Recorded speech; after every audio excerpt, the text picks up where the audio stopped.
mofinaina isan'andro atolotry ny mpitandrina rakotina valina maoly.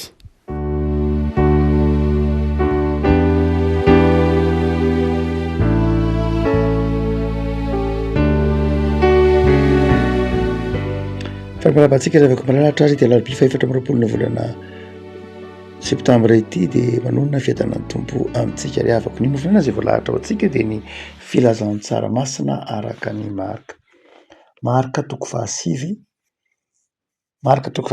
andiny faefatra ambin'ny folo ka hatramin'ny andiny fahasivy amby roapolo amin'anaran'i Jesosy. Ary ny tonga teo amin'ny mpianatra izy dia nahita vahoaka betsaka manodidina azy sy mpanoratan-dalàna ny adefitra taminy. Ary niaraka tamin'izay noho ny nahita azy ny vahoaka rehetra dia talanjona ka nizakazaka ny anatona sy ny arahaba azy. Ary izy nanontany azy hoe inona ny iadianareo hevitra amin'ny reto? Ary anankiray tamin'ny vahoaka namalika nanao hoe mpampianatro. Noentiko ity aminao ny zanakilahy izay azo mpanamoana. Ary n'aiza no azahoany azy dia ampihindy trindririny izy ary mandovory dia mikitro nify sady valaka dia valaka. Ary niteny tamin'ny mpianatra ao mba hamoaka izany fa tsy hainy. Jesosy malaza hoe ry taranaka tsy mino, mandra-pahoviana no andeferako aminareo. Eto ety amiko izy. Dia nentiny teo amin'izy fa noho nahitan'i Jesosy dia nampifanintonsintona ny tenany niaraka tamin'izay ny fanahy. Dia lavy tamin'ny tany izy sady nitsikasikaina sy nandovory. Ary Jesosy nanontany andray hoe ohatrin'izay nahatongavana izao taminy? Ary hoy izy hatao ny fony izy mbola zaza ary nazerana matetika tao anaty azo tao anaty rano izy hamony azy. Fa raha mba misy hainao dia mamindrafo amin'ny ankavonjeo zahay. Fa hoy Jesosy taminy hainao hoe ny zavatra rehetra dia hainy mino. Ary niaraka tamin'izay dia niantso ny zazalahy kanina taminy hoe mino aho fonjeo afaka amin'ny tsy finoko. Ary no nihitan'i Jesosy fa nihazakazaka ny anatin'azy ny vahoaka dia niteny taminy mafy ny fanahy maloto izy ka nanao taminy hoe ry fanahy maona sy marenina izaho mandidy ianao mivo aminy ka aza miditra ao anatiny intsony. Ary efa ninanana any izy sady nampifanintonsintona mafy ilay zazalahy dia nivoaka taminy ary efa toy ny maty ka dia nataony maro hoe maty. Fa Jesosy nandray ny tanany ankavanana azy dia nitsangana izy. Ary efa tonga tao an-trano Jesosy dia nanontany azy mandigina ny mpianany hoe izahay tsy nahavoaka azy. Ary hoy Jesosy taminy iny karazany iny tsy mba azo nahavoaka na amin'inona na amin'inona afa-tsy amin'ny fivavahana sy ny fifadikana ihany. Ray masino manamasinana amin'ny fahamarinana ny teninao no fahamarinana. Amen. Tantara matetika no andrenesantsika ity tantara ity na amin'ny toriteny na amin'ny vakiteny satria tantara mampahery amin'ny finoana, tantara mampahery ao anatin'ny olam-piainana maro isan-karazany izay mety ho lalovan'ny mpino.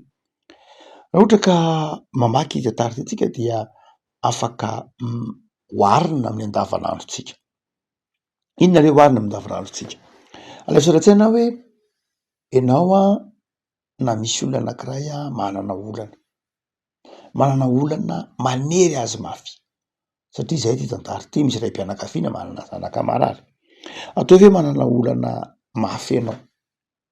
Ary io olana io izay efa noentina taty sy taroa ny tadiavana vahaolana. Ianao tian'ny olona. Ianao be namana. Ianao hajain'ny olona. Ny olona rehetra izay tianao anefa dia tsy afaka manampy anao amin'ny olana io. Na dia mahafinaritra ny olona ary ianao, na dia tian'ny olona azy ianao dia izao tsy afaka manampy anao ilay olona. Mitady vahaolana daholo ny olona manodidina anao mba hanampy anao fa tsy mahita vahaolana ianao. Lay olan'ilay vahaolana nefa dia izao, lay olan'ilay vahaolana zany, ny vahaolan'ilay olana moa zany ary marina koa, ny vahaolan'ilay olana nefa na ny vahaolan'ilay zavatsarotra eo am-pelantananao nefa dia izao hainao ihany dia mahavaha azy. Hainao ihany dia mahavaha azy. Ny fanapahan-kevitro no mahavaha an'ilay olana. Saingy izao tsy mety mahavaha an'ilay olana ianao. Izay ity tantara ity. Ity tantara ity dia tantarana ray mpianakaviana anankiray zay nanana zanaka mona demoniaka ary tsisy tsy nataony satria tiany olona izy de atsika amin'ny tapany 520 ka hatramin'ny 920 fa niady hevitra ny olona nanoana azy ny olona hoe ahoana moa zany atao anampiana anao saingy tsy afaka nanao na inona na ino ary ny olona rehetra zay mety ny eritreretiny hanafaka hanampy azy de tsy nanafaka nanampy azy nitotototona ka any amin'ny apôstôly izy tsy voavaha mpianatra ary dia Jesosy rehefa nitonjo teny taminy de manao hoe ny zavatra rehetra ainy mino. Rehavako ndraindray isika manoloana an'ireny zavatsarotra everantsika ho tsy azo vahana reny de ndraindray everitsika fa ny olona mety mava azy, iveritsika fa ny namantsika ny mava azy ary mitotototo ato sy aroa mihitsy tsika mamala olana. Ny olana nefa de zao isika mihitsy no tsy mety manaiky fa vitatsika lay zavatra, vitatsika ny mamahan'ilay olana rehefa mino sika.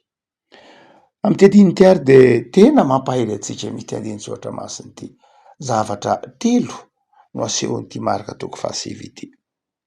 Voalohany indrindra de zao mahaiza mamaritra tsara ny fototr'ilay olana,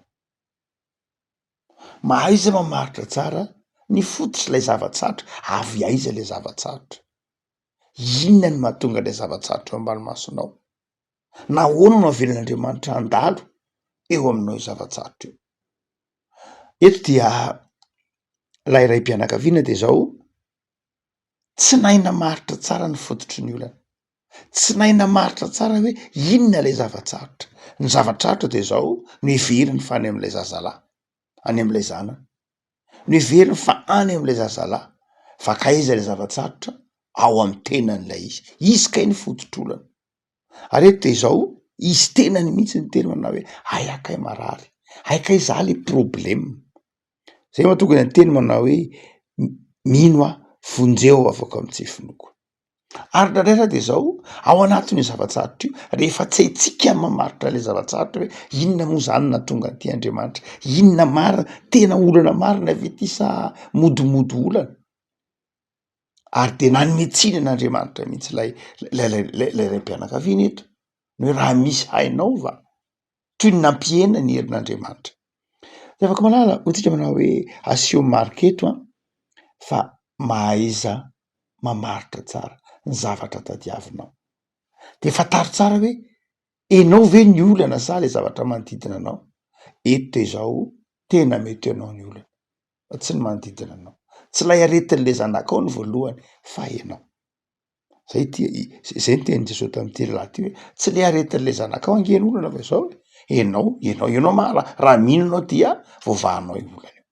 Fa ny faharoa asehon'ity marika toko fahasivy ity tsy hoe mahaiza mamantatra fotsiny ihany avy aiza inona ny dikan'io zavatsarotra io, nahoana no avelan'Andriamanitra handalo io, inona ny zavatra andrasan'Andriamanitra handalo ny zavatra andrasan'Andriamanitra aminao, inona ny zavatra tadiavin'Andriamanitra sy ny sisa rehetra zay ny fanontaniana napetraky Jesosy tam'ty lehilahy ty. Fa ny faharoa zay asehon'ity ty marika toko fahasivy ty raha ao anatin'ny zavatsarotra anao de zao eo akaikinao ihany le vahaolana, eo akaikinao ihany. Io le tenenin'ny Paoly manao hoe tsy misy hoa zavatsarotra avelan'Andriamanitra handalo eo aminao zany ka tsisy vahaolana, tsy misy zavatra avelan'Andriamanitra ka tsisy vahaolana na zavatsarotra, eo akaiky eo ihany, takatry ny tananao io, azonao raisiny io vahaolana io.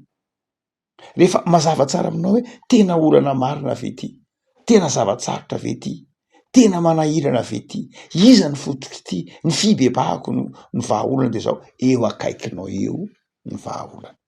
Aza mandeha lavitra, aza mandeha mitady ary amin'ny olona, aza mandeha mitonatonana ary tahaky ity hoe manantena olona, miantehitra amin'olona, fa izao Andriamanitra ao amin'i Jesosy, zay no aseho amin'ny marika ho vahaolana. Rehefa hitanao le olana de teo amin'i Jesosy mibebà manana finoana de zao matoky fa eo ihany io olana io, de eo i vahaolana io. Io olana io de zao tsy lehibe noho Jesosy io, tsy lehibe noho ny finoanao io, na inona mety ho fijerinao azy hainao tsenjery mihitsy le izy tahaka ty lay mpianakaviany ty hainy tsenjery mihitsy fa tsy zay ny zava-dehibe fa ny finoanao. Fa ny fahatelo de zao eo ny vahaolana fa inona ny tanana mandray le vahaolana, inona lay tanana andraisanao an'lay vahaolana io zany fantatrao tsara le problème, fantatrao tsara ny zava-tsatra, fantatrao ny manery anao, fantatrao ny fototrolana, fantatrao koa hoe efa eo akaiky le izy le vahaolana fa inona no andraisanao an'lay vahaolana de ho tenenin' Jesosy io amin'ny alalan'ny vavaka tsy mara-pinana moa hoe ny fifadikanana no anatonanao an'lay vahaolana. Le vahaolana eo foana fa mila manatona lay vahaolana ianao, mila mandray le vahaolana ianao. Inona ny fomba andraisana azy, inona ny tanana andraisana lay vahaolana? Ny vavaka, ny finoana. Jesosy miteny hoe finoana io fa ny finoana sy ny vavaka. Zay mahatonga ny mpianatra ny temana hoe fa ahoana kay Jesosy no tsy vitanay le izy fa inona no antony? De hoy Jesosy hoe satria tsy ampy vavaka nareo, tsy ampy fifadikanana. Inona moa ny dikan'ny hoe vavaka sy fifadikanana? Zay lay finoana avy eo mialohan'io tantara io ange niova taretana tendrombohitra Jesosy, zany hoe nitokana ny vavaka Jesosy. De zay ny tiany Jesosy takatry reto mpianatra reto manao hoe ny vavaka ny mampahomby, ny vavaka ny fifadikanana ny mampahomby. Tsy le fifadikanana io fa lay fifadinany ratsy, tsy hoe ratsy akory ny hanina fa lay fatorana. Afaka malala am'ty andinitsotra masiny ty ara de Jesosy maika anasitrana.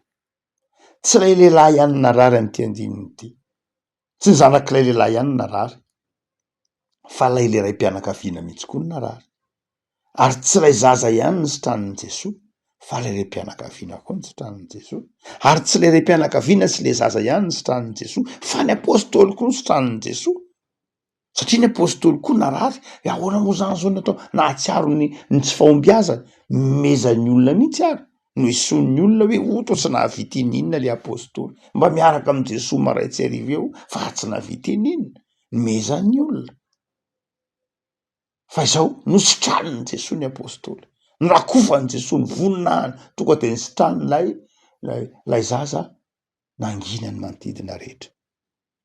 Sitrana koa ny apôstôly. Ity zany de zao fanasitranan'i Jesosy an'lay fiarahamonina, reo vahoaka be dehibe te hamonjy an'lay ray mpianakaviana manana zanaka marary, ny fanasitranan'i Jesosy ny fisalasalan'lay ray mpianakaviana malaky mitsara an'Andriamanitra, miteny hoe raha hainao ve ny fitsaboana lay zaza izay efa voafatotry ny demonira teo sy ny apôstôly niaraka nositranan'i Jesosy.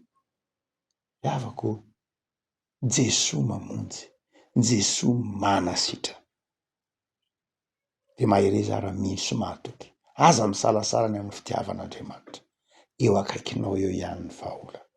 Ny olona tsy azonao ianterana na tianao azy manapetra izy. Ny fiangonana tahaka reo apôstôly reo manapetra izy. Mety ho manapetra ny fiangonana, mety tsy mahavita ininona, ny tenanao mety manapetra fa izao Jesosy tsy manapetra. De hoy Jesosy manao hoe zavatra rehetra iny mino, noho zany minoana izy, minoa an'Andriamanitra, minoa ny fitiavan'Andriamanitra, matoky ny fitiavan'Andriamanitra. Raisoa lay famelan-keloka natolotry Jesosy anao, raisoa lay Jesosy mpamonjy, de minoa famelan-keloka natolony, de minoa fa mahay ny zavatra rehetra ao anao izy, dia ho tsapanao fa ain'Andriamanitra mamaha ny zavatra rehetra. Ivavakisika tompo am'soranao zay no ny amin'ny soratra masina zay mampaherena ahy, miazakazaka mitady vahaolana tsy saroa zahay, miazakazaka mitonatoana tsy saroa mitady zay mety heverinay mamaha ny olanay, namanay manapetra, ny mpiarabelona aminay manapetra.